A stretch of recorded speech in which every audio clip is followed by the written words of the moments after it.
নবী ইউসুফ আলাইহিস সালাম এর গল্প। কুরআনের অন্যতম সুন্দর গল্প নবী ইউসুফ আলাইহিস সালাম এর জীবন। এটি বিশ্বাসঘাতকতা, ধৈর্য, ভালোবাসা, ক্ষমা এবং আল্লাহর প্রতি অটল বিশ্বাসের গল্প। ইউসুফ আলাইহিস সালাম ছিলেন নবী ইয়াকুব আলাইহিস সালাম এর পুত্র।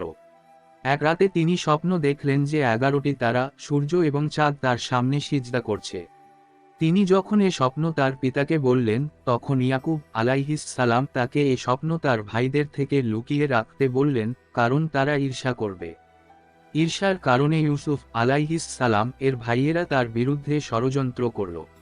প্রথমে তারা তাকে হত্যা করতে চাইল, কিন্তু পরে তাকে একটি জনশূন্য কূপে ফেলে দেওয়ার সিদ্ধান্ত নিল।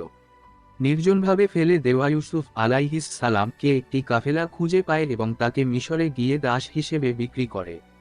মিশরে ইউসুফ আলাইহিস সালামকে আজিজ কিনে নেয়। আজিজের স্ত্রী তার রূপে মোহিত হয়ে তাকে প্রলুব্ধ করার চেষ্টা করে, কিন্তু ইউসুফ আলাইহিস সালাম আল্লাহর ভয়ে তা প্রত্যাখ্যান করেন এবং পালানোর চেষ্টা করেন। পালানোর সময় তার জামা পিছন থেকে ধরে টেনে ছিঁড়ে ফেলে। আজিজ ঘটনাটি দেখে ইউসুফ আলাইহিস সালামকে নির্দোষ বলে ঘোষণা করেন। মিথ্যা অপবাদে ইউসুফ আলাইহিস সালামকে কারাগারে নিক্ষেপ করা হয়। কারাগারে তিনি দুই বন্দির স্বপ্নের ব্যাখ্যা করেন, যা সত্য প্রমাণিত হয়। তার এই ব্যাখ্যার ক্ষমতা কারাগারের বাইরেও প্রসিদ্ধ হয়ে যায়।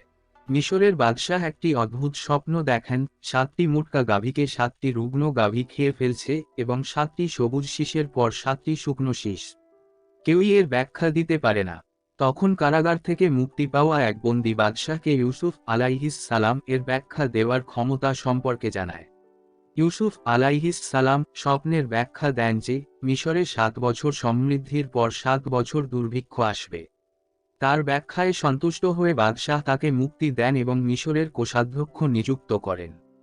দুর্ভিক্ষের সময় ইউসুফ আলাইহিস সালাম এর ভাইয়েরা মিশরে খাদ্যের সন্ধানে আসে। তারা তাকে চিনতে পারেনি।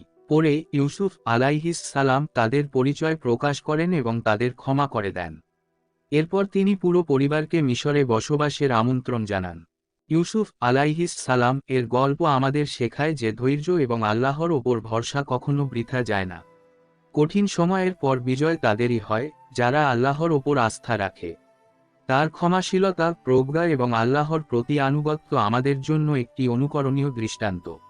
আল্লাহ আমাদের এই সুন্দর গল্প থেকে শিক্ষা গ্রহণের তৌফিক দান করুন। আমিন।